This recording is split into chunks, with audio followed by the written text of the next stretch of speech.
Hi, in this video of WPF, we are going to start another very important concept regarding the Windows application development, and that is resources. As we know, resources are something which we store for a time being in order to reuse that particular data again. So that is what we are going to do here also, as while working with the resources, what we will do, we will store the particular data in a local object somewhere in your application, and we will make it reusable so that we can get the data from the same resource either in the same window or maybe in other window in the same application. So let's see what is all here. Is used when a particular data is to be reused. As I said, it will be here, it will be used for the reusable purpose.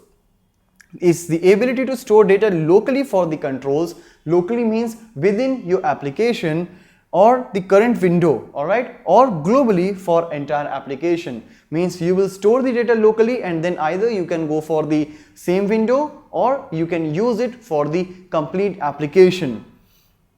Defining an object as a resource allows us to access it from another window.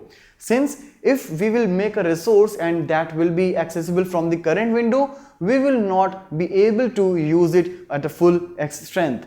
But if we will make it global, means if an entire application will be able to consume it, then it will give you the actual benefit of being a resource. In WPF, we have two types of resources. One is a static resource while another one is the dynamic resource. Static resource is something which will not be changed once it is assigned. For example, if you are going through any animation or maybe graphics studio 3D and you want some color brush in order to decorate a particular shape or a particular object of your control, of your window.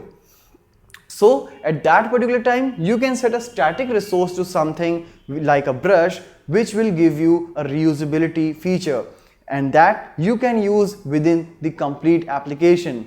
While the another one is the dynamic resource, where we can change the resource after it is being used. You can actually relate it as the data binding concept also, as the implementation will be quite similar to that of data binding. So in our next two videos, we will see the practical implementation of the static resource and dynamic resource separately.